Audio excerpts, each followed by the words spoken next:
Uh,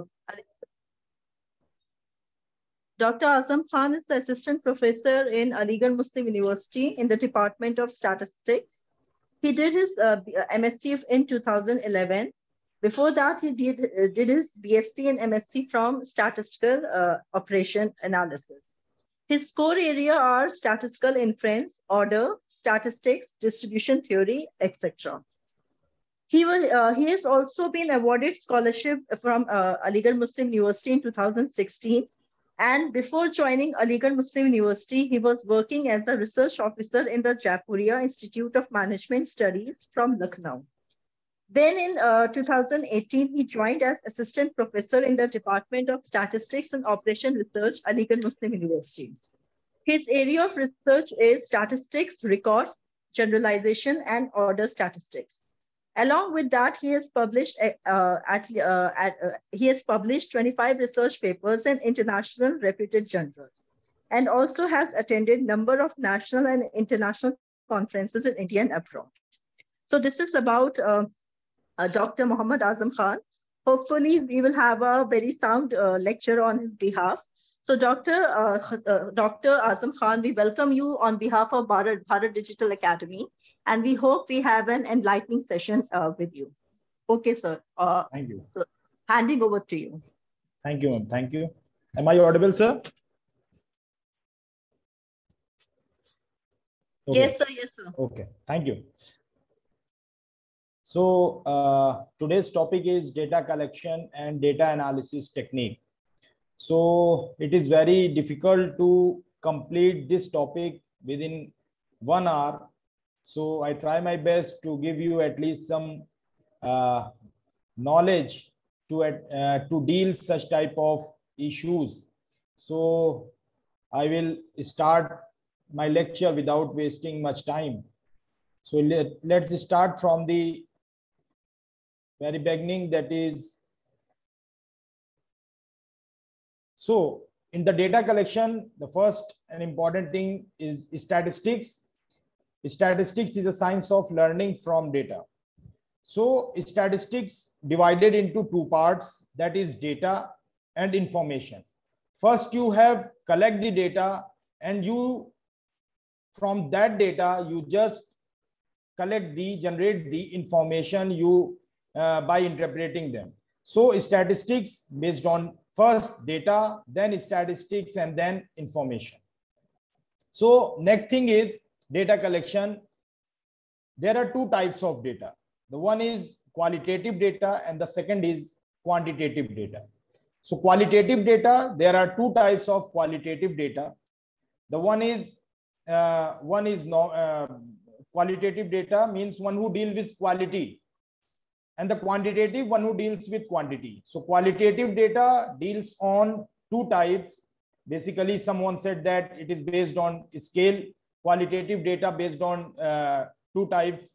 That is, one is nominal and the second one is ordinal. Nominal means that, as far as name concerned, it is based on label. Means suppose you have a male and female in your survey, then male and female you can name as nominal, but when you consider name male as a 1, female as a 2, it is also based on nominal. And the ordinal scale is based on ranking the data. Ordinal means you are dealing with in order data. Suppose 1 is agree, 2 is disagree, 3 can't say, 4 strongly disagree, 5 disagree. So such type of ordering of data, that is ordinal. And the quantitative data, there are also two types. One is interval and the second one is ratio scale data and interval scale data.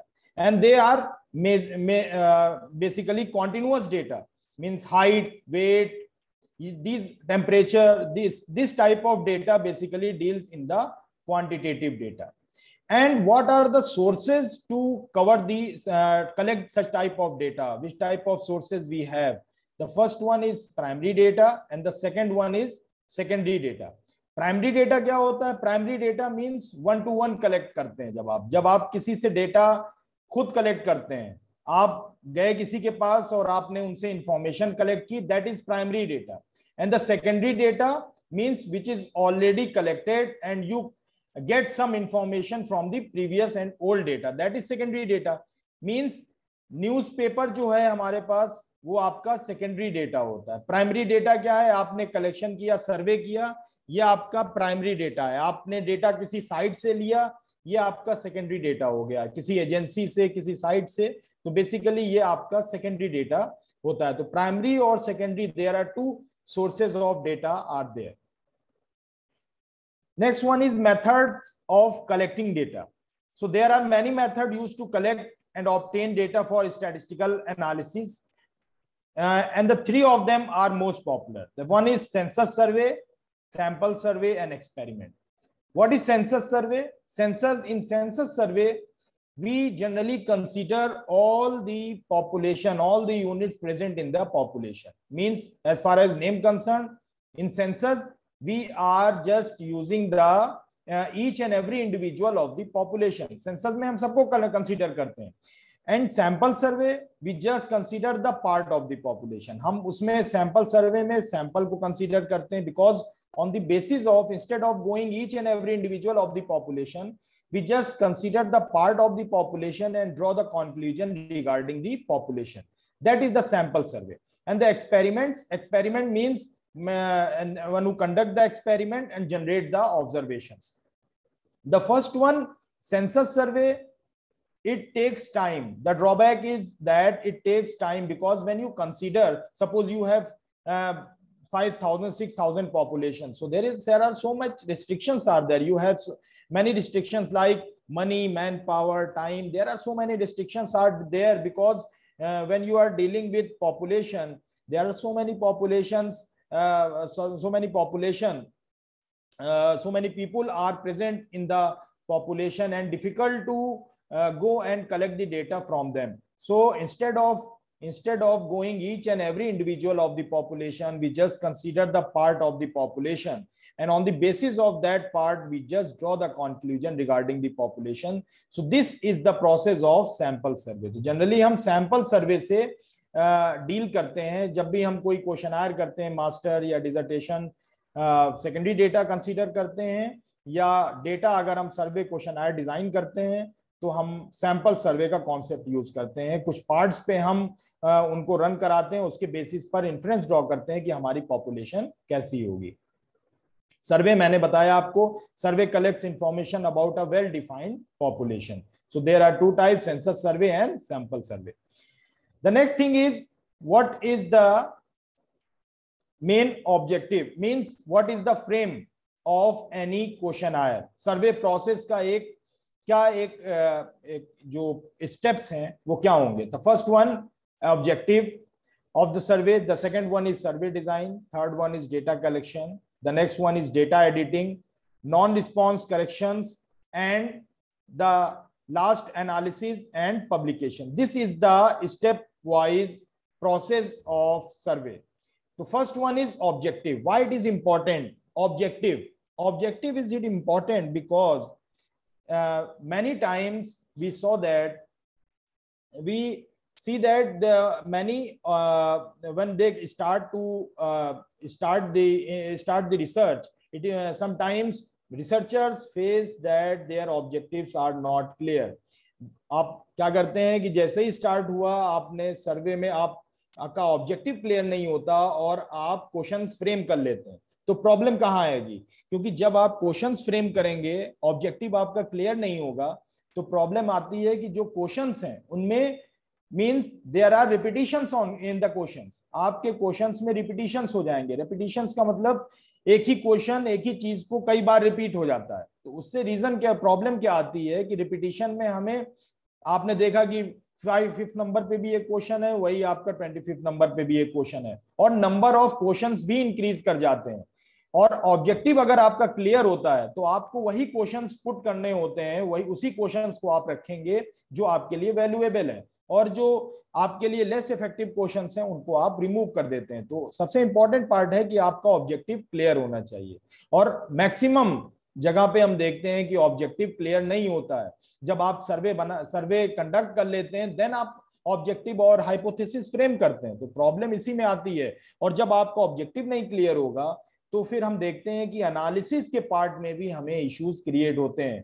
तो analysis के part में issues क्यों create होंगे? क्योंकि जब आपका objective, जब when you are going to any analyst and you are saying that please sir, I am interested in this technique, then he definitely asks you that what is your objective, because technique is completely based on your objective. आपके objective पे based होगा। तो आपका objective जब clear नहीं होगा तो आप के रिजल्ट में भी उसका इंपैक्ट पड़ेगा, और आपका क्वेश्चन आयर है वो भी लेंदी हो जाएगा, रेपिटेशन हो जाएंगे, तो लेंदी होगा। तो इसलिए ऑब्जेक्टिव बहुत इंपॉर्टेंट है। First you have to frame the objective, because objective जब आप फ्रेम करेंगे उसके बाद क्वेश्चन आयर आप, और बहुत ज्यादा लेंदी क्वेश्चन आयर बनाने की भी जरूरत नहीं है, क्योंकि ऑब्जेक्टिव जब आप क्लियर रखेंगे then you have to include that questions which is relevant to your objective. Now then after when your objective is clear, then make the survey design. Survey design means which type of method to collect the data, means a face-to-face interview, telephonic interview, mail interview. There are so many methods are there, some message interview. So there are so many methods, modes are there to collect the data. Data collection is also the part. Data editing, once you collect the data, and there are someone said that means आपको जो है data response नहीं मिलता है। Data में क्या होता है कभी कदार कि आपको कोई, आपने इंफॉर्मेशन उनसे पूछी और आपको वो प्रॉपर इंफॉर्मेशन नहीं मिली, तो उसको किस तरह डील करना है। नॉन रिस्पॉन्स करेक्शन मीन्स कभी कदार आप एज पूछते हैं, उनकी सैलरी, इनकम पूछते हैं, तो वो नॉन रिस्पॉन्स करेक्शंस को किस तरह डील करना है आपको, sampling error, non sampling error. Then further जब आप सारी चीजें को रिमूव कर देते हैं, देन गो टू एनालिसिस, और एनालिसिस के बाद पब्लिकेशन, तब आप पब्लिकेशन की तरफ मूव करते हैं। सो this is the survey process. So important part is the objective of your research, objective of your particular research. Means objective अगर क्लियर होगा तो ये सारी चीजें खुद ब खुद क्लियर हो जाएंगी, और उसके बाद कहीं जाके ये पार्ट देखिए, ऑब्जेक्टिव और लास्ट में एनालिसिस का जो पार्ट है ये डायरेक्टली रिफ्लेक्ट करता है आपके ऑब्जेक्टिव की तरफ, क्योंकि हाइपोथेसिस फ्रेम जो आप करेंगे, क्योंकि हाइपोथेसिस की जो होती है alternate hypothesis, that is your research hypothesis, और वो बहुत इंपॉर्टेंट है। Questionnaire design, how to questionnaire your design means keep the questionnaire as short as possible, because आपने देखा कि जब आपके पास ऑब्जेक्टिव क्लियर नहीं होता है तो क्वेश्चनायर आपका लेंदी हो जाता है। तो साइकोलॉजिकल जो इफेक्ट है उसको आप कंप्लीटली एलिमिनेट नहीं कर सकते। आप सपोज गए किसी के पास, और आप देते भी हैं, सभी रिसर्चर्स हैं यहाँ पे। सो यहाँ पर आपने किसी को दिया, आपने रिसर्च अपना क्वेश्चनायर अगर 3 या 4 पेजेस के होते हैं, तो आप कहते हैं please put it here, I will give you 2 or 3 days later. So once your objective is clear, the number of questions will be lesser and genuine question will be included in your questionnaire. So keep the questionnaire as short as possible, और जल्दी आपको उसका response भी मिल जाता है। Ask short and simple questions and clearly worded questions. Means कोई ambiguity नहीं होनी चाहिए क्वेश्चंस में, एकदम सिंपल और शॉर्ट हो कि फर्स्ट टाइम में ही क्लियर हो जाए। पता चला आपने ऐसे वर्डिंग्स उसमें यूज कर ली जिससे वो क्लियर ही नहीं हो पा रहा है कि क्वेश्चन में क्या पूछा जा रहा है। तो आपका जब क्वेश्चनायर आपका सिंपल होगा, क्लियर होगा, तो वो इजिली आपको रिस्पॉन्ड कर पाएगा। The third one is start with demographic questions to help respondent get comfortable. Means demographic data means your age हो गई, आपका नाम, कहाँ पर कहाँ रहते हैं, मंथली इनकम, और मेल फीमेल, ये सारी चीजें डेमोग्राफिक डेटा से आप स्टार्ट करेंगे तो वो रिस्पोंडेंट थोड़ा कंफर्टेबल रहता है। Use dichotomous and multiple choice questions, yes और नो।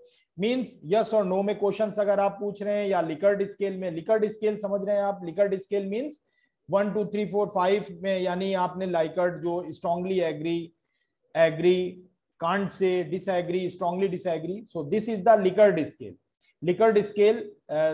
आपको, आपके पास डेटा है तो यस और नो में डेटा है, तो इस तरह के क्वेश्चंस। और use open ended questions cautiously, यानी ओपन एंडेड जो क्वेश्चंस हैं उनको आप थोड़ा सा एहतियात रखें। और मीन से इसका क्लियर यही इम्पैक्ट है कि आपका जो भी क्वेश्चन आयर है वो प्रॉपरली डिजाइन होना चाहिए कि फर्स्ट टाइम में ही प्रॉपर आपको समझ में आ जाए, इजी टू अंडरस्टैंड होना चाहिए। Pre-test questionnaire on a small number of people. So first implement on the population. You have to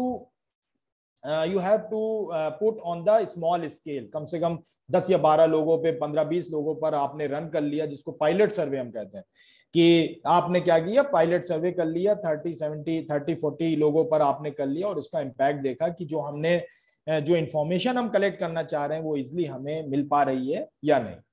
So this is the part of questionnaire design. Survey may be administered in a variety of ways. जो survey है वो आपके कई mode हैं. There are so many modes are there, but these are the important mode: face-to-face interview, telephonic interview, mail interview. Face-to-face interview means you are dealing with one-to-one. आप गए, उनसे data collect किया आपने. तो प्रॉब्लम क्या होती है face-to-face interview में? Sometimes they hesitate, respondent hesitate to give some information. Sometimes many personal questions are there. तो कभी कभी ये होता है, कुछ पर्सनल क्वेश्चंस होते हैं जो फेस टू फेस इंटरव्यू में रिस्पोंडेंट आंसर करने में हेजिटेट करता है, तो फिर हम मूव करते हैं टेलीफोनिक. लेकिन फेस टू फेस इंटरव्यू आपका बेस्ट होता है. You have to collect data from one to one. Telephonic interview में, टेलीफोनिक इंटरव्यू ऑल्सो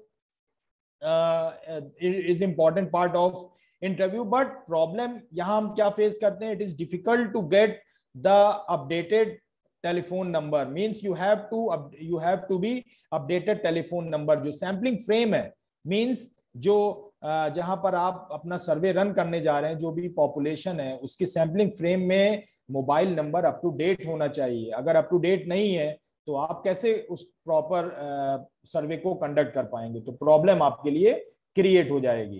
तो टेलीफोनिक इंटरव्यू में एक फेस टू फेस इंटरव्यू के मुकाबले एक चीज अच्छी है कि अगर कोई ऐसा पर्सनल क्वेश्चन है जो वो वहां रिस्पॉन्ड नहीं कर पा रहा है, तो आपने टेलीफोन इंटरव्यू के थ्रू वो इजिली आपसे कन्वे कर लेता है, आपको इन्फॉर्म कर देता है. तो नेक्स्ट है पार्ट आपका mail interview.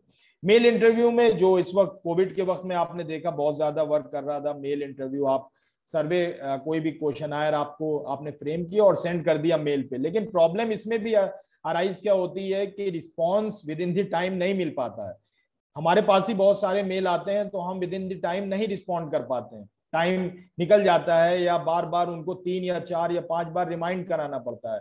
So difficult to collect the response from the mail interview. So there are so many challenges are there, but face to face interview seems to be good one in all the cases. So there are after collecting the after designing and collecting the question by using the different modes of questionnaire, what is the sampling scheme? There are how to implement the sampling schemes on population, क्योंकि अलग अलग populations हैं तो different sampling schemes भी लगती हैं. So there are sampling means you have to consider the part of the population and draw the conclusion regarding the population on the basis of such sample. So process of sampling is selecting the sample, collecting information and making inference about the population. Means instead of going every individual of the population, you just consider the part of the population and make the inference regarding the population. An important part of any questionnaire design is sampling frame. Sampling frame, why it is important? Sampling frame, what is sampling frame? Complete list of sampling units of the population from which a representative sample is to be drawn. Means sampling frame का अभी मैंने आपको example दिया कि sampling frame आपका complete list of sampling units है. Means complete list of sampling units means where you have implement your survey. The population means population जो आपकी है उसकी कंप्लीट आपके पास इंफॉर्मेशन होनी चाहिए. सपोज आप कंडक्ट करने जा रहे हैं सर्वे, आपके पास जो हाउस होल्ड सर्वे करने जा रहे हैं, हाउस होल्ड की इंफॉर्मेशन नहीं है आपके पास. आपने कंसीडर किया टेलीफोनिक इंटरव्यू. टेलीफोनिक इंटरव्यू में आपके पास सपोज करिए कि आपके पास नंबर अप टू डेट नहीं है, तो प्रॉब्लम हो जाएगी. तो सैम्पलिंग फ्रेम का सबसे इंपॉर्टेंट पार्ट है your sampling frame must be up to date होना चाहिए। और नॉन रिपीटेटिव मीन्स रेपिटेशन नहीं होना चाहिए। पता चला कि जो हाउस आपका जो लोग अभी आपने 10वें नंबर पे जो हाउस होल्ड है वो पता चला 25 में भी उसी चीज को मेंशन है। तो household up to date होना चाहिए। और ओमिशन ऑफ यूनिट्स मीन्स ऐसा कोई कैंडिडेट या ऐसा कोई यूनिट नहीं होनी चाहिए जो आपकी पॉपुलेशन से डिफरेंट हो। सपोज आपने कोई ऐसा रीजन ले लिया, आपकी स्टेट में आपने कंसीडर किया लखनऊ एरिया, और कोई ऐसा कैंडिडेट उसमें आ गया जो लखनऊ में नहीं रहता है, तो क्या इंफॉर्मेशन देगा आपको लखनऊ के बारे में। तो ये सारी चीजें सैंपलिंग फ्रेम में इंपॉर्टेंट है। तो सैंपलिंग फ्रेम बहुत इंपॉर्टेंट पार्ट है। Means complete list of sampling units of the population from which a representative sample is to be drawn। तो कंप्लीट लिस्ट होनी चाहिए जिससे कि आप प्रॉपर ऑर्गेनाइज कर पाएंगे, अपने सर्वे को कंडक्ट कर पाएंगे।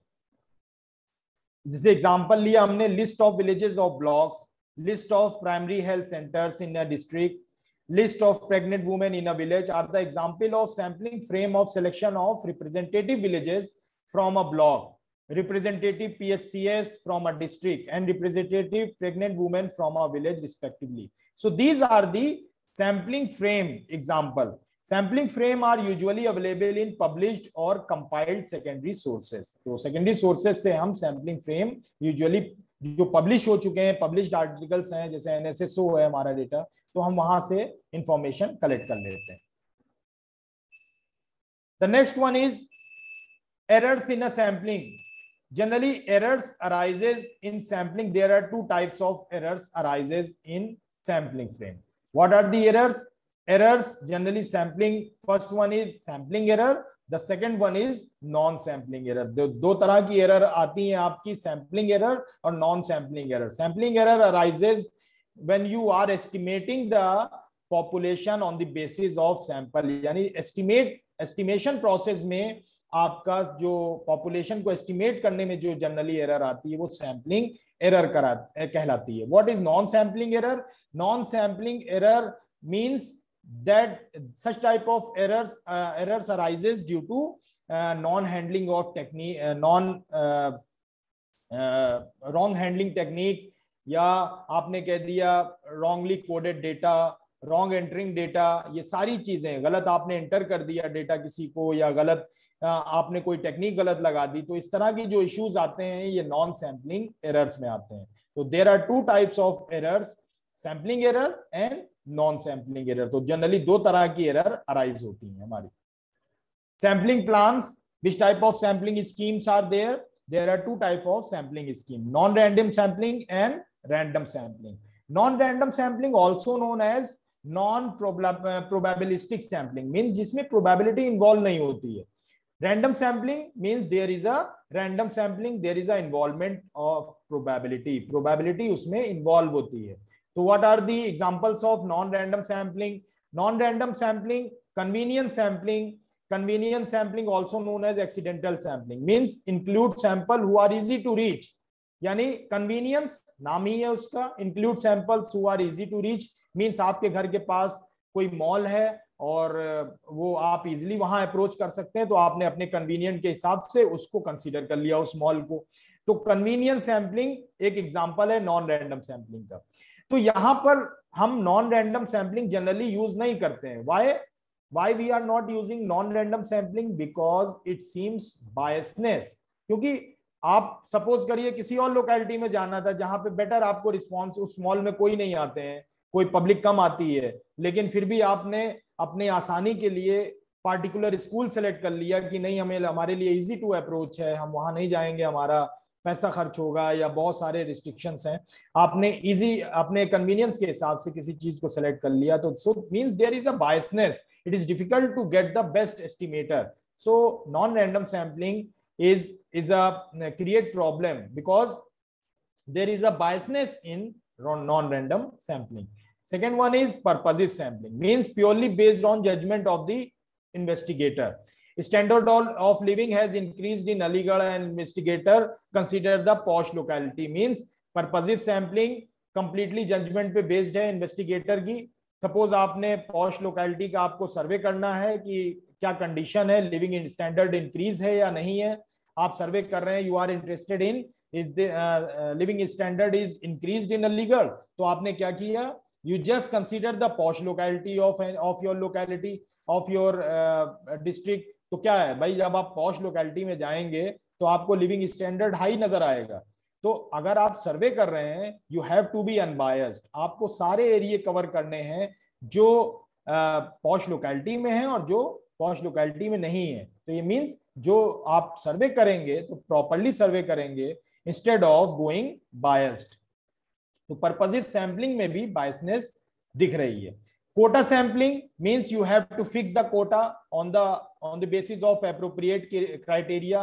मींस आप सर्वे कर रहे हैं और सर्वे में आपने देखा कि हमारे यहाँ जो आसपास में जहां पे हम वर्क कर रहे हैं वहां फीमेल ज्यादा हैं, then you have to give the quota that 70% female and 30% male. तो आपने क्या किया, कोटा फिक्स कर लिया। तो कोटा आप अगर इंप्लीमेंट कर देते हैं किसी भी क्राइटेरिया के तहत, तो there is a fixation of quota also based on comes in the category of non random sampling. तो नॉन रैंडम सैंपलिंग भी एक बायसनेस शो करती है, लेकिन ये मार्केट और ओपिनियन रिसर्च मार्केट सर्वे में ज्यादा यूज होती है। The last one is snowball sampling. What is snowball sampling? Snowball sampling is example of non random sampling, means there is a chain referral system. Snowball sampling भी chain referral system है। Means why it is called snowball? Means when you throw a ball on the ice, जब ice पर आप फेंकते हैं तो ball के साथ साथ आइस भी उसके ऊपर चढ़ती चली जाती है। Means layer to layer increase होती चली जाती है, इसीलिए इसको स्नोबॉल सैंपलिंग कहते हैं। What is random sampling? Random sampling, this is such type of random sampling, it is also called probabilistic sampling, means it includes the probability. There are simple random sampling, stratified sampling, systematic sampling, cluster sampling are the example of random sampling. So what is simple random sampling? Simple random sampling when you have a homogeneous population.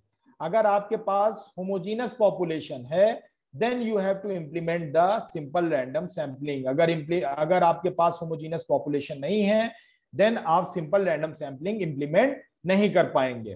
तो simple random sampling होती क्या है? Basically means in simple random sampling each unit has an equal chance of being selected. हर एक unit के equal chance हैं select होने के। अगर आपके 50 लोग लोकेलिटी में 50 लोग हैं, आपके लोकेलिटी में 50 हाउसेज हैं, तो each house has an equal chance of being selected, means 1/50, हर एक की प्रोबेबिलिटी इक्वल है। So it seems there is unbiasness show हो रही है, हर एक के सिलेक्ट होने की इक्वल प्रोबेबिलिटी है। अब इसमें दो तरह के होते हैं simple random sampling, with replacement and without replacement. With replacement नाम से कंसर्न है। With replacement means you have to select the sample, note down the information and put it back into the population. This is the case of simple random sampling with replacement. यानी आप देख रहे हैं SRS WR. WR means with replacement. Simple random sampling without replacement. Without replacement means you just select the sample, put down the information and does not put it back into the population. अब जो आप next sample draw करेंगे वो remaining population unit से draw करेंगे। तो आप ये दो मेथड्स हैं, with replacement and without replacement of simple random sampling. Next आता है आपका what are the process of randomization. Randomization के process, old one is lottery method, the second one is random number method and the third one is software. यानी अगर आप random number generate करने हो तो बेसिकली अब जो हम लोग यूज करते हैं रैंडम नंबर जनरेशन, चाहे आप आर सॉफ्टवेयर से कीजिए, एक्सेल से कीजिए या SPSS से कीजिए, so many softwares are there for the randomization of survey. The next method is in random sampling is stratified random sampling. Stratified random sampling important क्यों है? बिकॉज अगर आपके पास मैक्सिमम में देखा कि प्रॉब्लम कहां क्रिएट होती है कि हमेशा हमें पॉपुलेशन होमोजीनस नहीं मिलती है, पॉपुलेशन हमारे पास होमोजीनस नहीं होती है। तो हम क्या करते हैं, first it is difficult to implement simple random sampling, क्योंकि अगर हमारे पास होमोजीनस पॉपुलेशन है तो हम सिंपल रैंडम सैंपलिंग तभी अप्लाई कर पाएंगे। अगर नहीं है तो हम सिंपल रैंडम सैंपलिंग नहीं अप्लाई कर सकते।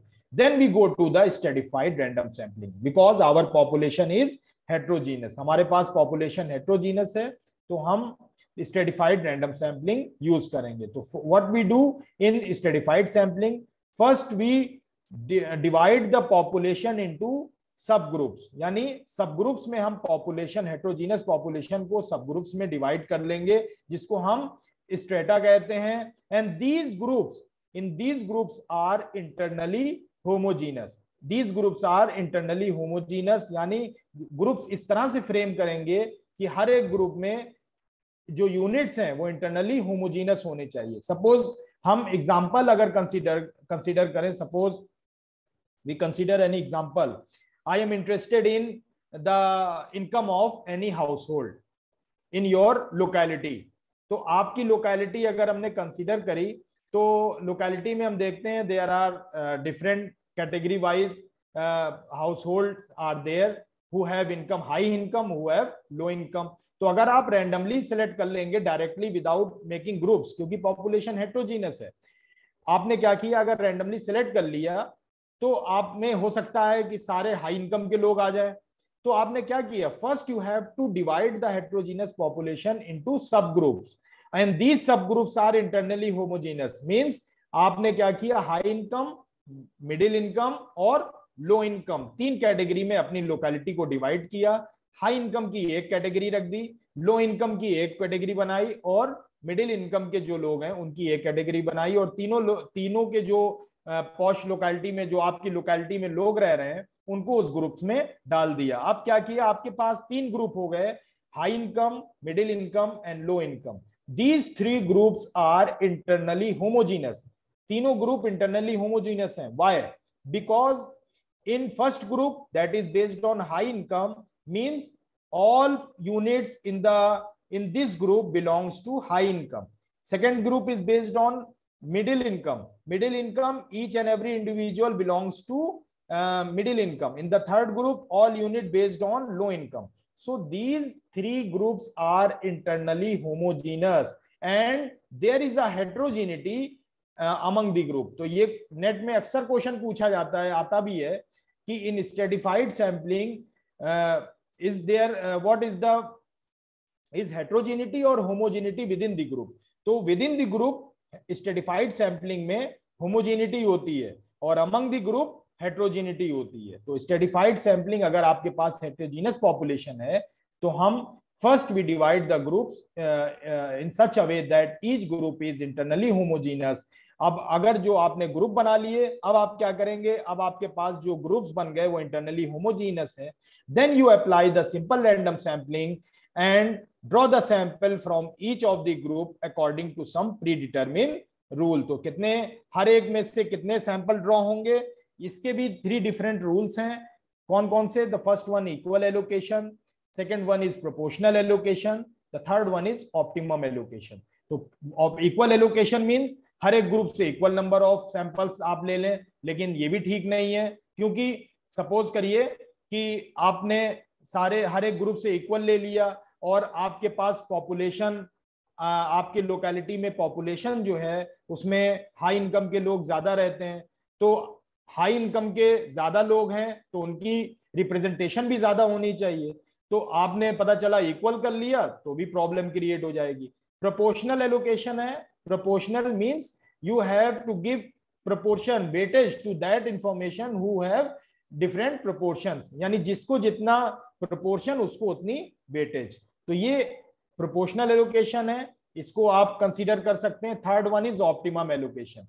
optimum allocation means there is including the cost, fix the variance for the fixed variance for given cost or fix the cost for to minimize the variance. This is the concept of optimum allocation. Next method of random sampling is systematic sampling. Systematic sampling easy होता है, यानी आपने क्या किया, you have to select the first sample and rest random through random number and the rest of the sample selected through predetermined pattern। यानी पहला sample आपने randomly select कर लिया और rest of the sample predetermine pattern के according आपने select किया। तो ये आपका कहलाता है systematic sampling. Cluster sampling means, cluster sampling कब हम यूज करते हैं? जब हमारे पास list of complete list of population units available नहीं हो। Means cluster sampling is widely used in the absence of sampling frame for elementary units, यानी जो भी एलिमेंट्री यूनिट्स हैं उनके सैंपलिंग फ्रेम अगर अवेलेबल नहीं है तब हम क्लस्टर सैंपलिंग यूज कर सकते हैं। तो cluster sampling, the whole population is divided into number of cluster and each consisting of several sampling units, and cluster में very definitely very from cluster to cluster. आपने एक डिस्ट्रिक्ट को UP में कर रहे हैं, एक पूरे डिस्ट्रिक्ट को आपने एज ए क्लस्टर कंसीडर कर लिया। तो क्लस्टर सैंपलिंग और आपके स्ट्रेटिफाइड में यही डिफरेंस होता है कि within the group there is a homogeneity in the units in stratified sampling, but in cluster within the cluster there is a heterogeneity, क्योंकि आपने पूरे क्लस्टर में एज ए डिस्ट्रिक्ट को या एज ए पार्टिकुलर एरिया को आपने select किया तो उसमें क्या है, डिफरेंट पॉपुलेशन आ जाएंगी, तो हेट्रोजेनिटी आ जाती है।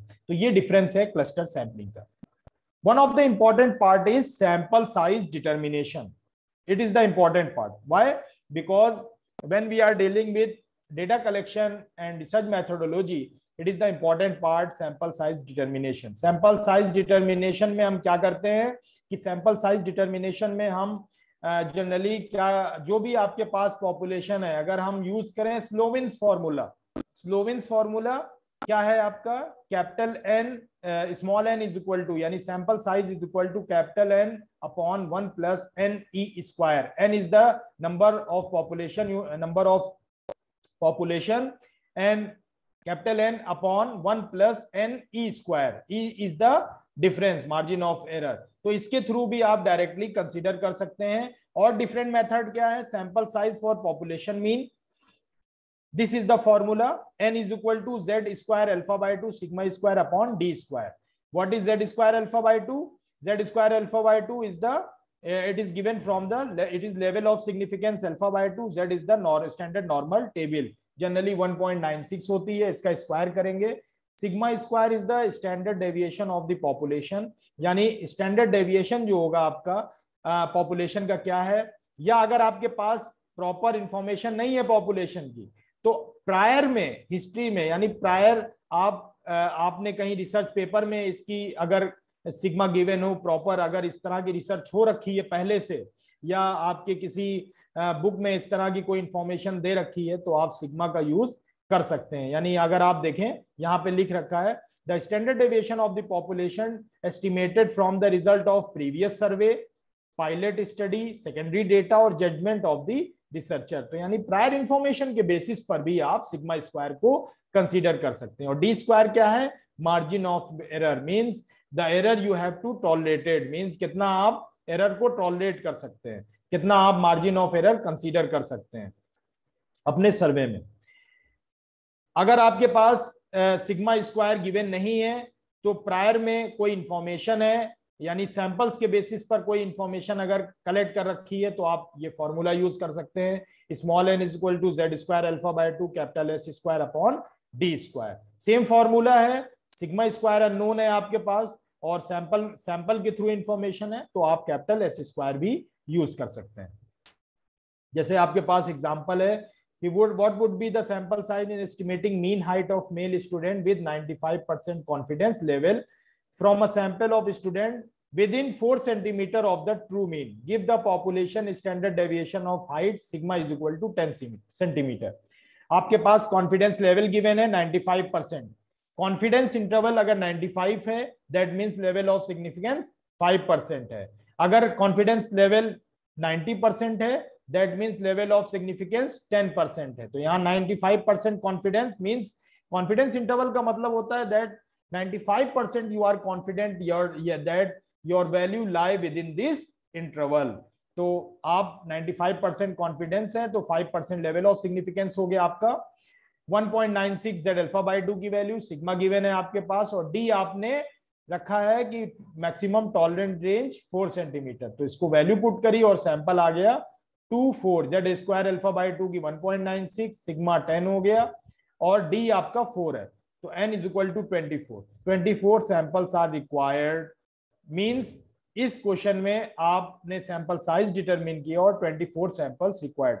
अगर आपके पास, अगर आप डायरेक्टली रन करना चाहते हैं तो आप सिंपली ये कर सकते हैं, कोई थंब रूल, एग्जैक्ट रूल नहीं है, but generally we consider that around 8 to 15% samples, यानी जो भी पॉपुलेशन है उसका 8 से लेके 15% तक आप सैंपल कंसीडर कर सकते हैं। जो भी पॉपुलेशन है 8 to 15, बहुत जगह आपको गिवन होगा कि 10% ऑफ द पॉपुलेशन आप सैंपल कंसीडर कर सकते हैं। ये नेक्स्ट फॉर्मूला है population proportion, sample size for single population proportion. Single population proportion means आपके पास अगर पॉपुलेशन प्रोपोर्शन है, यानी पार्ट आप इंटरेस्टेड हैं किसी पॉपुलेशन प्रोपोर्शन में, आपके पास आप इंटरेस्टेड हैं किसी पार्टिकुलर पॉपुलेशन में, तो उसका प्रोपोर्शन अगर गिवन है तो हम किस तरह डील करेंगे, n is equal to Z square alpha by 2 p into 1 minus p upon D square. P क्या है, estimate of the population proportion, यानी जनरली ये जो है ना आपका p वैल्यू जो प्रोपोर्शन है, इसको भी आपके पास आप जो डेटा कलेक्ट कर रहे हैं तो प्रीवियस स्टडी, पायलट स्टडी या पर्सनल जजमेंट, या इसमें हम जनरली कंसीडर कर लेते हैं 50%, मींस p की वैल्यू 1/2 कंसीडर कर लेते हैं, या प्रीवियस स्टडी में इस तरह की सिमिलर स्टडी ऑलरेडी अगर हो रखी है तो उसमें वो वैल्यू आप कंसीडर कर लेंगे। तो इस तरह से हम p की वैल्यू को भी यूज करते हैं। तो जनरली हम जब हम करने जाते हैं सर्वे, जो सर्वे यूज करते हैं, आपने देखा होगा इलेक्शन के वक्त ओपिनियन जो प्रोपोर्शन बताते हैं वो सैंपल साइज यहां से ही कंसीडर करते हैं, Z square alpha by 2 p into 1 minus p upon d square. In a population of 4,000 people who were called for casting their votes, 50% returned to the poll. Estimate the sample size to estimate this proportion so that the margin error is 5% with 95% confidence coefficient. तो ये formula लगा है z square alpha by 2 pq, q means 1 minus p upon d square, z square alpha by 2, z है आपका 1.96, p है आपका 0.5। मैंने बताया अगर आपके पास डेटा गिवन नहीं है तो 1/2 ले सकते हैं, लेकिन आपको देखिए दे रखा है 50% of the population return to the poll, that means 0.5, और q की value 1 minus p means it is also 0.5 and d square is 0.0025 and you get these 384 samples required for the 4,000 people. तो इस तरह से आप सैंपल साइज जनरेट कर सकते हैं, कलेक्ट कर सकते हैं। देन आफ्टर दैट जब आपने सैंपल साइज और सर्वे कंडक्ट किया, रन किया, फिर आप उसके बाद इंटरप्रेट करेंगे और पब्लिकेशन करेंगे। सो this is the part of your data collection technique. Now the next and important part is analysis. Which type of analysis required in your survey? Which type of techniques are used in your survey?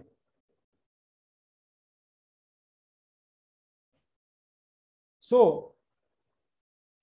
see, data screening. Important part is data screening. Data screening, before starting any technique, you just check that through data technique आप बहुत सारे software use कर सकते हैं, क्योंकि यहाँ पर within the our it is difficult to complete, it is difficult to show the statistical software.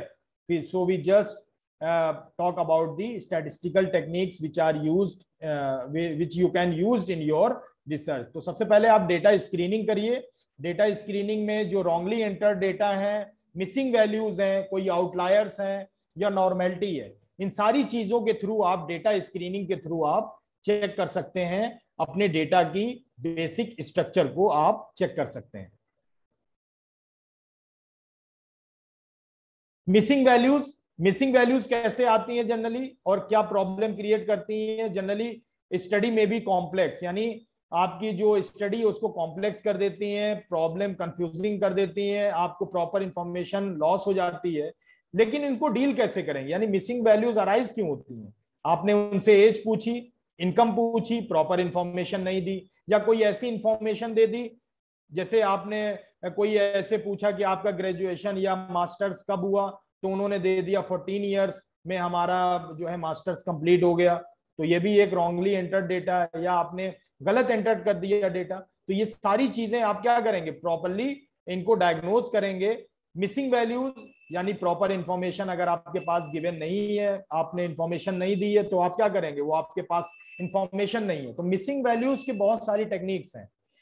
Missing values को किस तरह आप डील करेंगे, आप उनको कंप्लीटली एलिमिनेट नहीं कर सकते, क्योंकि कंप्लीटली एलिमिनेट करने में प्रॉब्लम क्या होगी कि अगर आप इनको एलिमिनेट करेंगे so there is a chance of losing some information. लेकिन ये कहा जाता है कि if your information missing observations are less than 5% you can delete it. But problem है कि आप उसको डिलीट मत कीजिए, डिलीट करने से इंफॉर्मेशन लॉस होने के चांसेस होते हैं।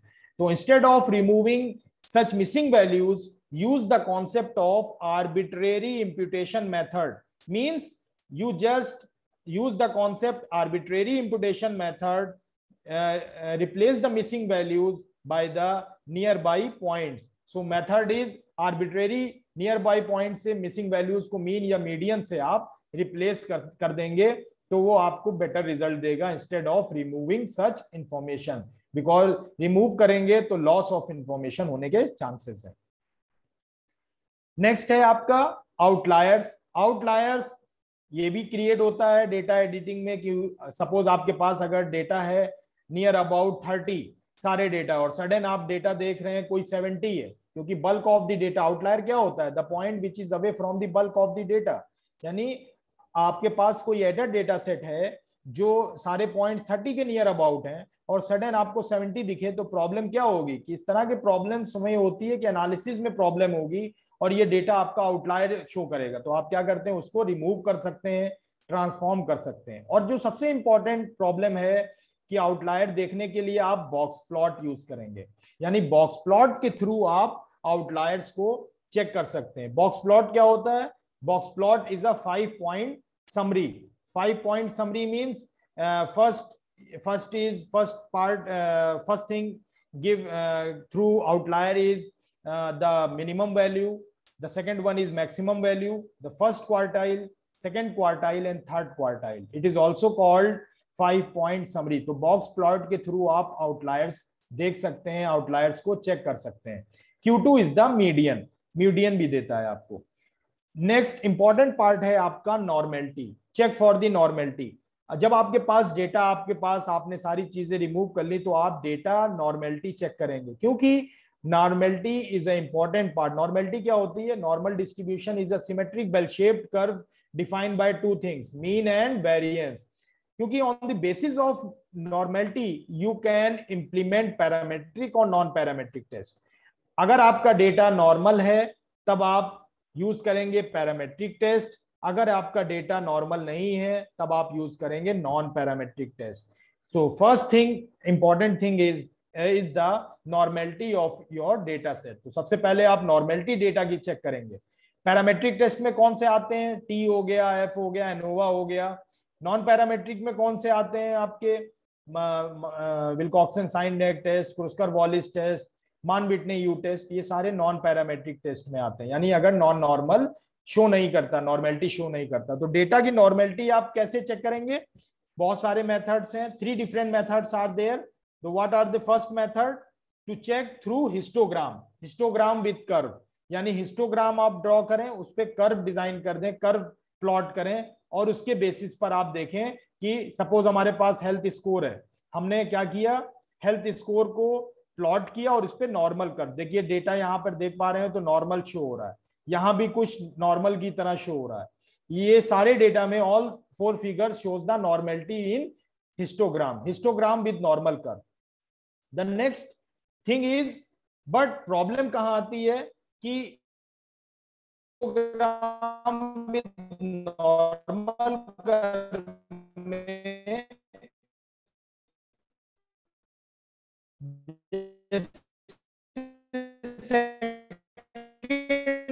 one है, suppose researcher reviewer of your paper not interested in histogram with curve, आपसे कह रहा है कि नहीं हम interest, reviewer is not interested in your histogram with curve. He said that please send some P value के through मुझे बताइए। तब आप क्या करेंगे कि instead of going histogram with curve और स्क्यूनेस कर्टोसिस मेथड, यानी -3 to +3 अगर लाई करती है स्क्यूनेस कर्टोसिस, तो हम कहते हैं नॉर्मल है, क्योंकि थंब रूल नहीं है, ये थंब रूल है। कोई -3 to +3 अगर लाई करती है हिस्टोग्राम विद कर्व, अगर इस तरह नॉर्मल, तो हम कंसीडर कर लेते हैं। But instead of going these two method, we just consider the normality test through Shapirowicz's test and KS test. Shapirowicz's test means SW test and KS test means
Sir, are you there?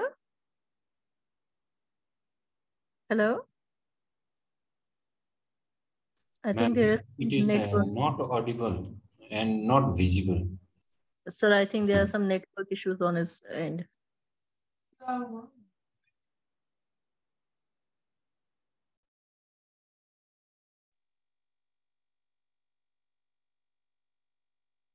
So could you please connect with him? There are some network issues at his end, I guess.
Are you audible?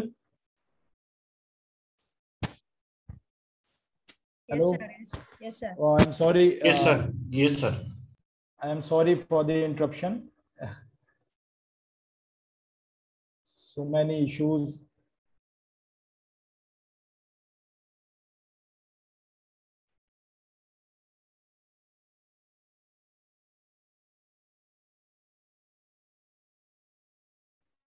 See, now it is clear.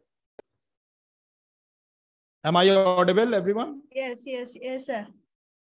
Okay.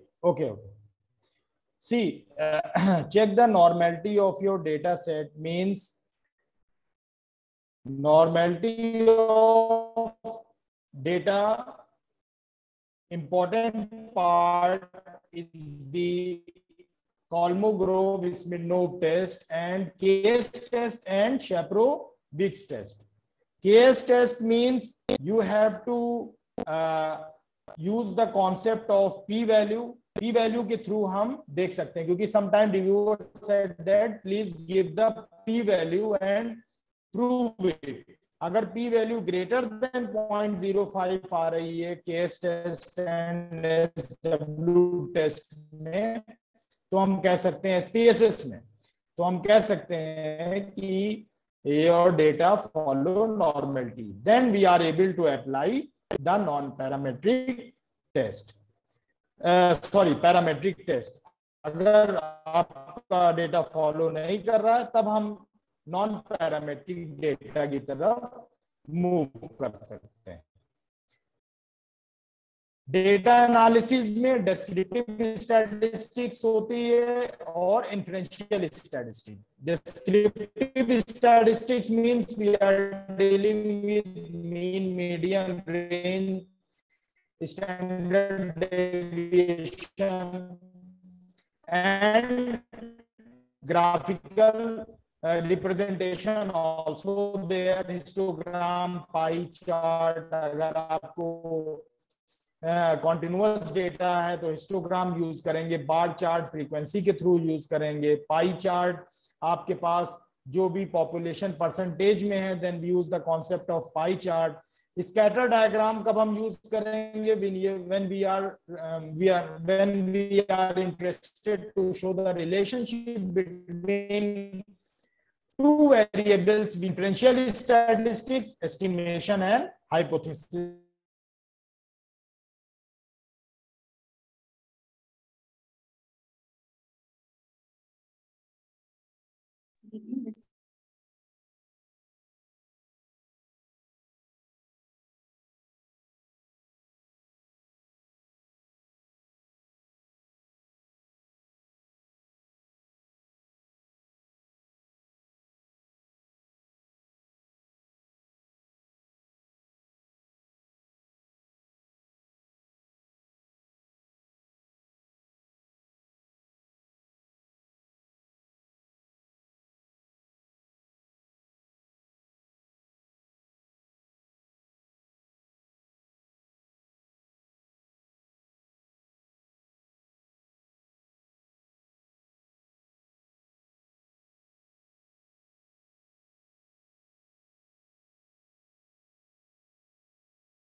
I am extremely sorry for the interruption. And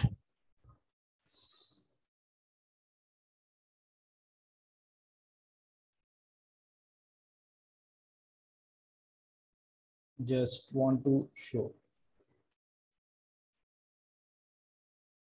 Now, so descriptive statistics, we have some data. Means in descriptive statistics, you can show the brief structure of your data set, range, minimum value, maximum value, mean, standard deviation, variance. So descriptive statistics के through आप data को show कर सकते हैं. बहुत सी जगह descriptive statistics के through आप इंफॉर्मेशन दे सकते हैं, लेकिन प्रॉब्लम कहाँ आती है कि sometimes your supervisor said that no, please implement some statistical techniques or compare the groups. So instead of descriptive, इस डेस्क्रिप्टिव तो आप शो करिए ही करिए, लेकिन उसके साथ आप स्टैटिस्टिकल इन्फ्रेंस की जैसे टी टेस्ट, काई टेस्ट, अनुवा, ये सारी टेक्निक्स भी इंप्लीमेंट कर सकते हैं एज पर दी ऑब्जेक्टिव, यानी जैसा आपका ऑब्जेक्टिव है उसी के अकॉर्डिंग आप इंप्लीमेंट करेंगे। Hypothesis testing, hypothesis means there are two types of hypothesis. The one is the null hypothesis, means there is no significant difference, the hypothesis to be tested. And the second one is alternative hypothesis. Alternative hypothesis means your hypothesis of research, your hypothesis of objective. What is your objective? आप जिसके basis पर अपना सर्वे करने जा रहे हैं, जो objective है आपका, वो आपका रिसर्च ऑब्जेक्टिव है, वो आपका अल्टरनेट है, ये याद रखिएगा। और null hypothesis means there is no significant difference, क्योंकि नल हाइपोथेसिस को ही हम एक्सेप्ट या रिजेक्ट करते हैं, बिकॉज नल हाइपोथेसिस को एक्सेप्ट या रिजेक्ट करने का रीजन ये होता है कि there is no significant difference. यानी suppose you are comparing with the what is the impact of this lecture on this class. तो ये है कि pre class and after the lecture, pre और पोस्ट हमें इंप्लीमेंट देखना है। तो हमारे पास there is no significant difference, null hypothesis हो गई, there is no significant difference in the pre and post class. तो हम इसको ही एक्सेप्ट या रिजेक्ट करेंगे, because when we are in this case we are unbiased, हम इस केस में अनबायस्ड हैं। और रिसर्च ऑब्जेक्टिव जो होगा वो आपकी अल्टरनेट हाइपोथेसिस होती है।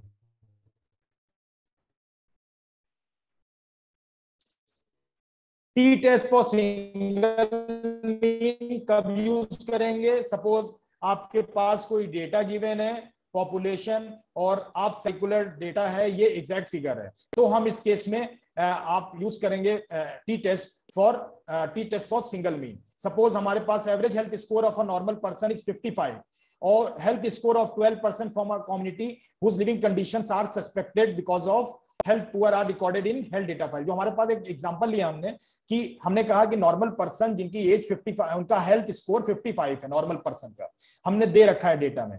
तो ये जो आप सैंपल के थ्रू जज करेंगे, तो आप पार्टिकुलर वैल्यू को कंसीडर करके टी टेस्ट, यानी आपके पास एक x bar minus mu upon sigma by root n, तो इस केस में आपके पास एक डेटा गिवन है 55, यानी इस केस में नल हाइपोथेसिस हो जाएगी average health score of a normal person is 55 and alternate हो जाएगी average health score of a normal person is less than और ग्रेटर देन 55 एज पर ऑब्जेक्टिव। तो अगर कोई पार्टिकुलर वैल्यू है उसके बेसिस पर अगर आपको चेक करना है तो हम यूज करेंगे T test for single mean. Independent sample T test कब हम यूज करेंगे? Independent sample T test is used when you have two different population. हमारे पास दो डिफरेंट पॉपुलेशन है। Suppose I am interested to know the health score of male and female in the population. तो male की अलग एक population है और फीमेल की अलग एक पॉपुलेशन, दोनों का हेल्थ स्कोर, लेकिन पार्टिकुलर कैरेक्टरिस्टिक पे हम करेंगे। तो हेल्थ स्कोर हम इसमें चेक करेंगे कि हेल्थ स्कोर मेल और फीमेल दो हमारे पास डिफरेंट पॉपुलेशन है, तो नल हाइपोथेसिस हो जाएगी there is no significant difference between male and female with respect to average health score. Alternate हो जाएगी there is a significant difference, यानी जो भी आपकी रिसर्च ऑब्जेक्टिव है। तो अगर हमारे पास दो डिफरेंट पॉपुलेशन है तब हम यूज करेंगे इंडिपेंडेंट सैंपल टी टेस्ट। इसमें सैंपल इक्वल भी हो सकते हैं, अनइक्वल भी हो सकते हैं। मेल फीमेल दो डिफरेंट ग्रुप्स हैं, दोनों की पॉपुलेशन सैंपल्स वेरी कर सकते हैं। नेक्स्ट आता है pair T test. Pair T test कब यूज करेंगे? Pair T test is used when samples are dependent, means pre और पोस्ट अगर आपको कोई चीज यूज करना हो, यानी प्री क्या कंडीशन थी, पोस्ट क्या कंडीशन है सेम सैंपल पर। Suppose 20 COVID patients are admitted in any hospital and you want to check the efficiency of Covaxin on 20 patient. तो पहले आप उनकी कंडीशन नोट कर लीजिए 20 कोविड पेशेंट की, फिर उसके बाद आपने उनको इंजेक्शन दिया और उसके बाद उन्हीं 20 पेशेंट की आपने कंडीशन नोट की। तो प्री और पोस्ट जब भी टेस्ट हमें यूज करना होगा पेयर टी टेस्ट हम अप्लाई करेंगे। कोरिलेशन एनालिसिस कब यूज करते हैं? Correlation analysis is used to know the check the strength and direction between two variable. दो वेरिएबल्स के बीच में स्ट्रेंथ एंड डायरेक्शन अगर आपको पता करनी है तब हम यूज करेंगे कॉन्सेप्ट कोरिलेशन का। There are two types of correlation, positive correlation and negative correlation. Means when both variables moves in the same direction, तब हम यूज करेंगे पॉजिटिव कोरिलेशन। यानी एग्जांपल अगर हम कंसीडर करें weight and height, height increase होता है तो वेट भी इंक्रीज होता है, तो ये पॉजिटिव कोरिलेशन है। और कोरिलेशन लाई बिटवीन -1 to +1। तो कोरिलेशन हमें स्ट्रेंथ एंड डायरेक्शन बताता है। नेगेटिव कोरिलेशन क्या है? एज एंड हेल्थ स्कोर, जैसे जैसे एज बढ़ेगी हेल्थ स्कोर आपका कम होता चला जाएगा, तो नेगेटिव है, यानी both moves in the opposite direction. Correlation coefficient आपका, जिसको हम कहते हैं कार्ल मार्क्स कोरिलेशन कोफिशिएंट, अगर डेटा कॉन्टिन्यूअस है। स्पेयरमैन और केंडाल टाउ कोरिलेशन कोफिशिएंट कब हम यूज करेंगे? जब हमारे पास डेटा रैंक डेटा है या हमारे पास ऑर्डिनल डेटा है, रैंकिंग डेटा है, तो हम नॉन पैरामेट्रिक डेटा, तो हम यूज करेंगे स्पेयरमैन और Kendall correlation coefficient. When we use one way ANOVA, analysis of variance कब हम यूज करेंगे? जब when we have more than 2 groups, 2 या 2 से ज्यादा ग्रुप्स हैं। जैसे हमने बताया आपके पास, हमने कोई ऐसा सर्वे किया, लोकेलिटी का हाउस होल्ड सर्वे किया और इनकम ग्रुप है हमारे पास। हमें पता करना है condition of living standard in the locality, तो हमारे पास 3 डिफरेंट ग्रुप हैं, मीडियम इनकम और हाई इनकम और लो इनकम, 3 डिफरेंट ग्रुप है। लेकिन अगर when we are using simply the independent sample T test, लेकिन अगर हमारे पास मोर देन 2 ग्रुप हैं तो हम यूज करेंगे वन वे ANOVA। तो one way ANOVA means analysis of variance when we have a single factor. What is one way ANOVA? ANOVA is to check the significant difference between several means। नाम है analysis of variance, लेकिन check करता है significant difference between several means। significant difference जैसे null hypothesis, हम यहाँ पर example लें कि हमें हेल्थ स्कोर पता करना है डिफरेंट इनकम ग्रुप्स का, तो हमारे पास 4 डिफरेंट इनकम ग्रुप्स हैं और with respect to average health score, तो अल्टरनेट हो जाएगी एटलीस्ट 1 ग्रुप इज डिफरेंट। तो अगर हमारे पास 2 डिफरेंट पॉपुलेशन है तो हमारा इंडिपेंडेंट सैंपल टी टेस्ट हम अप्लाई कर सकते हैं। लेकिन if you have more than 2 group, तब हम यूज करेंगे one way ANOVA। Simple linear regression analysis क्या होती है? Regression analysis is used to predict the dependent variable on the basis of several independent variables. यानी कोरिलेशन हमें बताता है कि how 2 variables are related to each other, means कितना उनमें बॉन्डिंग है। लेकिन लीनियर रिग्रेशन बताता है how much these 2 variables are related to each other. एक यूनिट चेंज होने से दूसरे यूनिट पे क्या फर्क पड़ता है? y is equal to alpha plus beta x। अगर एक डिपेंडेंट वेरिएबल है और एक इंडिपेंडेंट वेरिएबल है, हम कॉन्सेप्ट यूज करेंगे लीनियर रिग्रेशन का। अगर हमारे पास एक डिपेंडेंट वेरिएबल है और मोर देन 2 इंडिपेंडेंट वेरिएबल्स हैं, then we use the concept of multiple linear regression. तो इस तरह से हम टेक्निक्स यूज कर सकते हैं एज पर objective. Thank you everyone, thank you so much. If you have any query please, Sir, can you hear me? Yes, please. Sir, just have a doubt. You were speaking about sample size determination, sir. Yes. When we do this research, before we do this research, we only have idea about the population size. Say like hotel industry in a particular district in Kerala, say 50 hotels.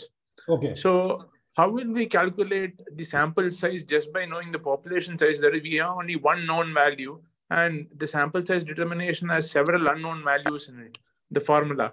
So how will we determine it, sir? Actually, as I told you that there are so many methods are there. Okay.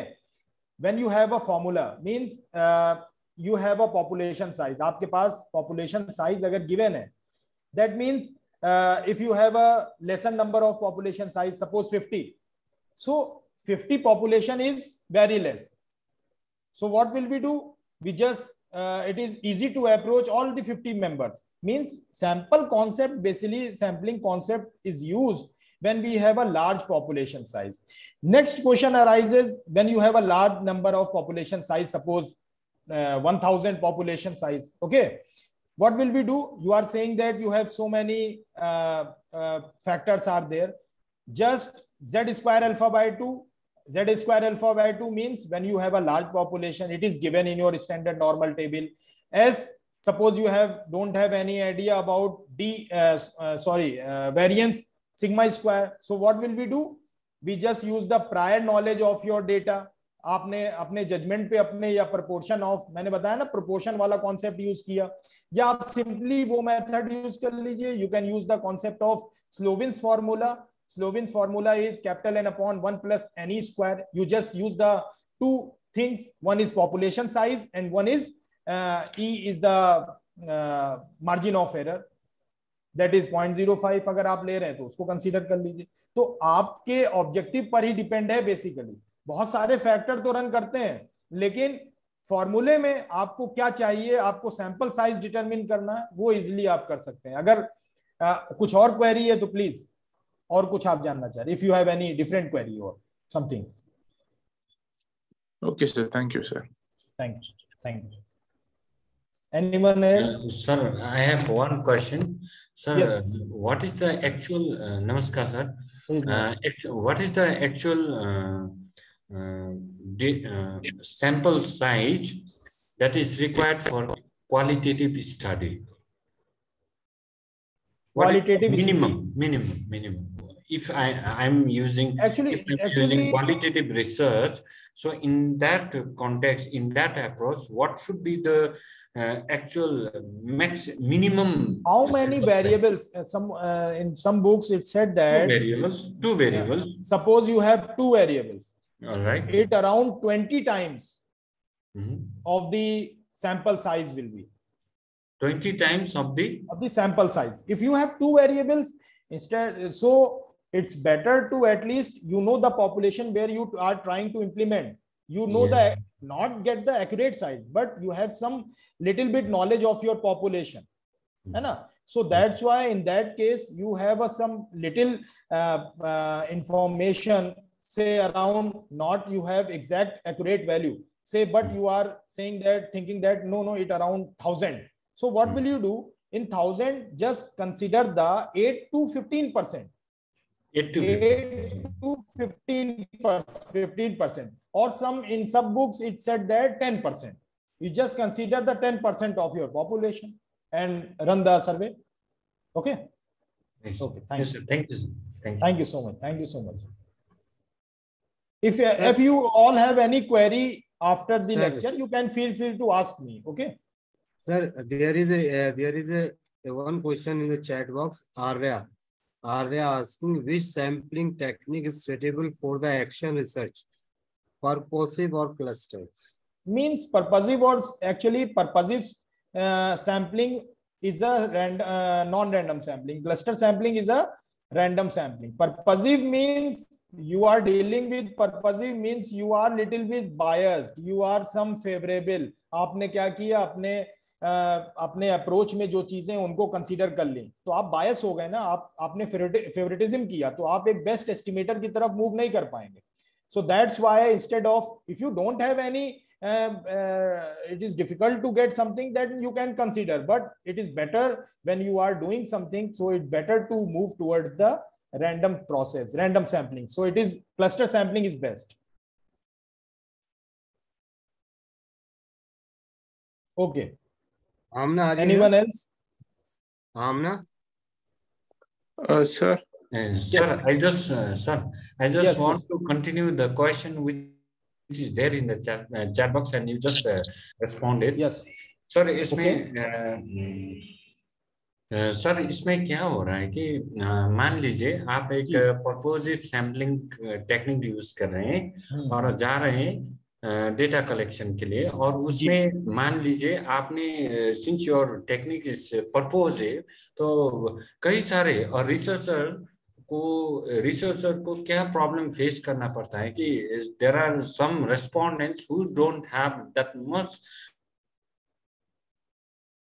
intended knowledge that we are expecting. So ऐसे में एक researcher face करता है कि मान लीजिए मैं एक रेस्पोंडेंट को मान लिया कि उनके साथ मुझे इंफॉर्मेशन मिलेगा. Am I audible, sir? Yes, yes, yes, yes. You are audible. मान लीजिए मैंने एक रेस्पोंडेंट को पिकअप किया, उसको साथ में किया, मतलब इंटरव्यू किया या वो डेटा कलेक्ट किया, लेकिन वो मुझे रिक्वायर्ड वो इंफॉर्मेशन नहीं दे पा रहे, तो in that context how a researcher can escape from such kind of problems? sometimes you get, that's why क्या होता है कि आप जो टेक्निक यूज कर रहे हैं, है ना, टेक्निक जो आप यूज कर रहे हैं, जैसे मैंने आपने कहा कि सर्वे क्वेश्चन आया, हमने mail method face to face survey किया। फेस टू फेस सर्वे में ये चैलेंजेस आते हैं। मैंने आपको बताया कि फेस टू फेस में sometimes respondent is not comfortable with your question. Yes, sir. So it start from the demographic data and try to convince them. So it is, आप क्या करेंगे अगर वो इंफॉर्मेशन नहीं देता है लेकिन आपके वो सैंपल में वो आ गया है, तो इंफॉर्मेशन में आपको उसको तो रखना पड़ेगा, लेकिन आप उसको मिसिंग वैल्यू में डाल सकते हैं। तो इंफॉर्मेशन अगर पार्टिकुलर नहीं देता है, then just consider in the part of missing value, and you are dealing with missing value with the arbitrary imputation method. Okay, thank you, thank you so much, thank you so much, thank you so much. Hello sir. Yes, myself Arya. One question, sir. Yes, please, Vishnu. Sir, consider this example where we use the formula z square alpha by 2 into sigma square by d square. Margin of d square, d is a margin of error. So here, are we while trying to determining the sample size, are we assuming any values like level of significance and other things? Yeah. Level of significance is already assumed before applying. Why? Z square alpha by 2, alpha is the level of significance, means alpha 9. That's why in the question I tell you that 95% confidence interval by default आप जब run करते हैं ना कोई software, तो 5% level of significance क्यों लेते हैं? क्योंकि 5% मार्जिन ऑफ एरर आप लेकर के चलते हैं कि आई जस्ट टॉलरेट 5%, उससे ज्यादा नहीं होगा। क्योंकि आप अगर 95% कॉन्फिडेंस इंटरवल लेते हैं, that means your true value lie with in this interval, और जब आपका 95 कॉन्फिडेंस हो गया तो अल्फा हो गया 5%। तो 5% कह रहे हैं, इसका मतलब आप बेटर कंडीशन में हैं, आप 95% श्योर हैं कि हमारी वैल्यू इस रेंज में लाई करेगी। लेकिन अगर आप इसको 90 कर लें, 90% कॉन्फिडेंस इंटरवल या अल्फा 10% कर लें, तो यानी आप क्या कर रहे हैं, आप अपने और गलती के चांसेस को आप थोड़ा इग्नोर कर रहे हैं और ब्रॉड कर रहे हैं कि नहीं हमारी और ज्यादा गलती होगी तो चल जाएगी। तो बेटर है कि 5% फिक्स कर लीजिए, 5% पर ही आप ऑब्टेन करिए। बहुत लोग क्या करते हैं 99% कर लेते हैं कॉन्फिडेंस इंटरवल, 1%, तो और भी कम मार्जिन रखते हैं एरर का 1%, लेकिन by default 5% is good. Okay, sir. And standard deviation and margin of error, how will we find it? Margin of error. Margin of error already given होगा, मार्जिन ऑफ एरर तो आपको given होगा। Observed और estimated का difference होता है margin of error, observed और estimated. Observed and estimated. जी, that we will know only after collecting the data. Am I correct? नहीं, ऑलरेडी आप ऑलरेडी आपने कहा कि हम 10% रखेंगे error, margin of error,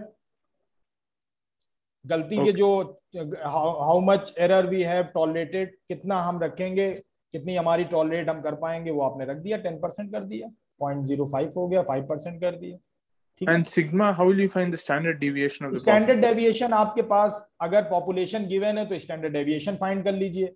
If you don't have any standard idea about the standard deviation, then go to the previous study। इस तरह की कोई प्रायर स्टडी हो रखी है और या कोई ऐसी आप उसके एक नियर अबाउट वैल्यू ले करके उस स्टैंडर्ड डेविएशन को कंसीडर कर लीजिए, पायलट सर्वे के थ्रू कर लीजिए।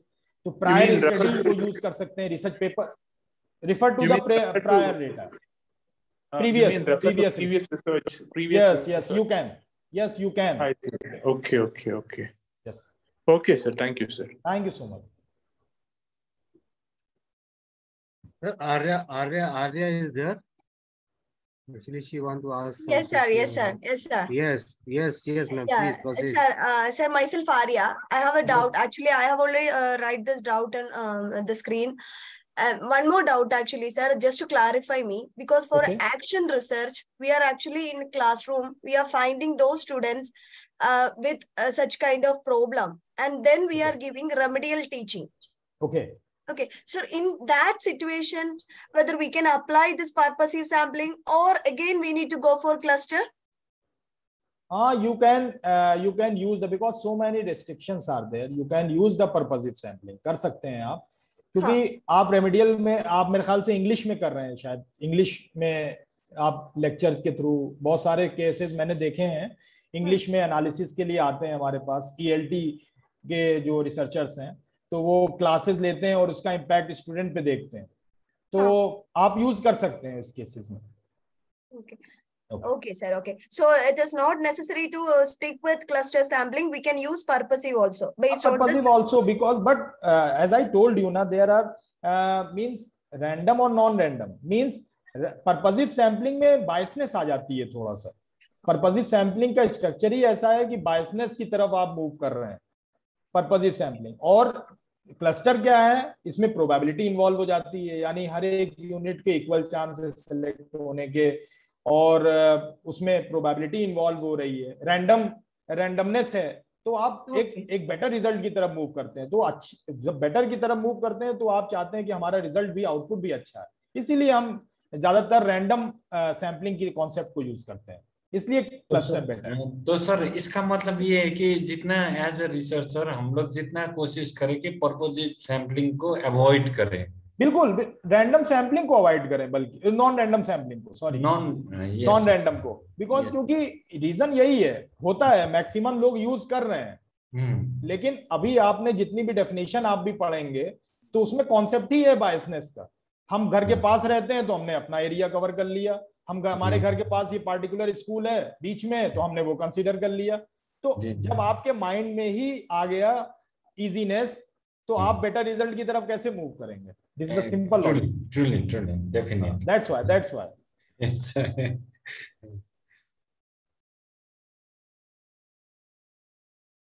Any question? Anyone else?